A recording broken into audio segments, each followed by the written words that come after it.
Hello, one and all. It's Jeff here. Just trying to keep up my daily video journal. A fairly busy day, and I take care of things here back at Sandra. But I need to get this done before I head off to bed.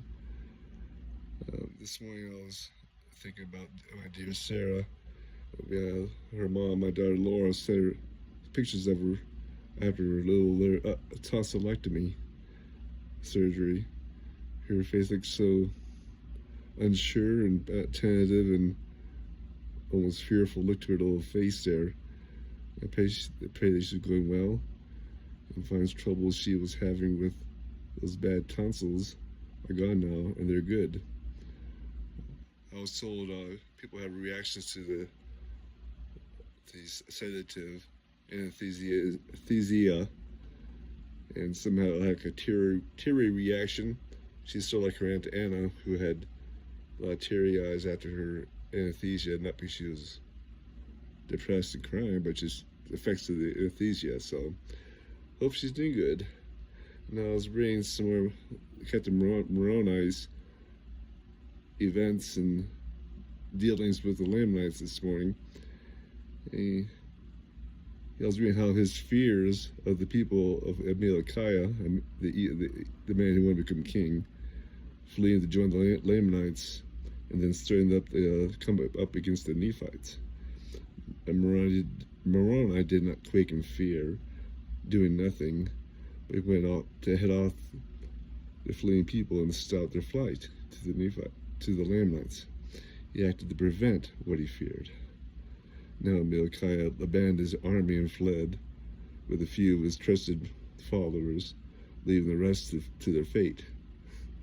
And upon arriving at the Lamanites' king, he did indeed disturb their king, who declared that they shall go up against a war against the Nephites.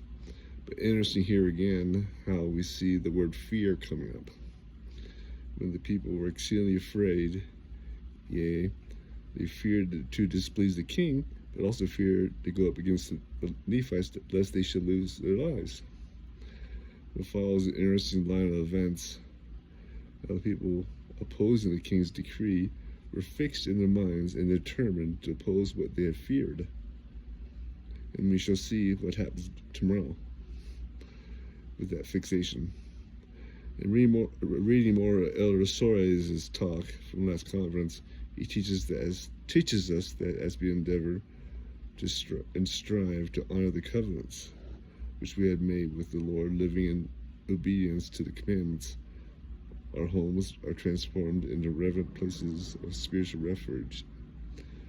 Our homes will become personal sanctuaries of faith where the Spirit resides, where our fears, again, that word fear, that's my theme for today, it seems, will be hushed by the Spirit of the Lord. And in Isaiah, I continue reading about the Moabites. In the context of anxiety and fearfulness caused by war, Isaiah is giving here a prophecy filled with love, hope. The Messiah's throne will be established with loving kindness. One will sit upon it in truth and in the tabernacle of David, judging and seeking justice, and being quick to do righteousness. But the people of Moab did the wrong. They turned to the wrong sources to answer their fears. And I read, it shall come to pass that it is seen that Moab is weary on the high place, that he shall come to his sanctuary and pray, but he shall not prevail. So talking about going up to a sanctuary, that's indicating idol worship in the sanctuaries. And so we see the Moabites seek help from their idols at its high place in the temple. Their temples there, but find no help. Now I ask myself, do we find or turn to our own idols for our comfort? And idols can be anything like our work, our play, our games, or abuse of substances or whatever. I pray we do not.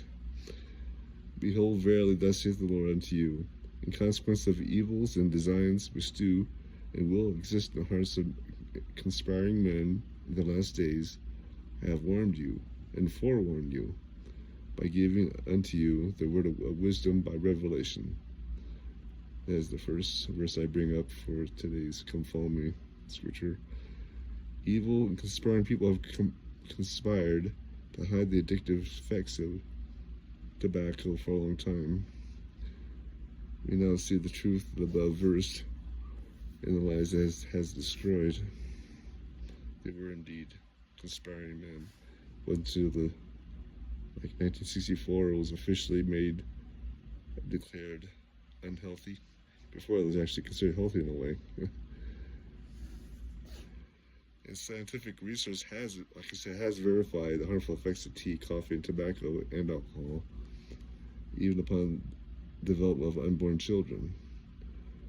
But we must strive to follow this commandment, for it's now a commandment, not solely because of the logical and scientific verification of its benefits of following the commandment, but because it shall be a sign between me and the Lord and my willingness to follow him.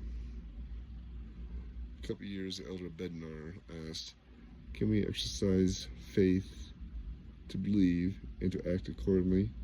Can we live up to our commitments and sacred covenants? Can we keep the commandments of God even in challenging circumstances? Of course we can. We can because God has promised that all things shall work together for your good if you walk uprightly. Dr. Kevin's 90 verse 24, which I'll be talking about later this week. So along with today's theme of hushing our fears, may we set aside our fears and live instead with joy, humility, hope, and have a bold confidence that the Lord is indeed with us. Have a blessed day. Love you. A short message today. I have a testimony. The Lord has blessed me with the testimony. I seek to strengthen it daily. May we see the Lord's hand in our lives. Love you all. Good night. Bye. May Jesus Christ, amen.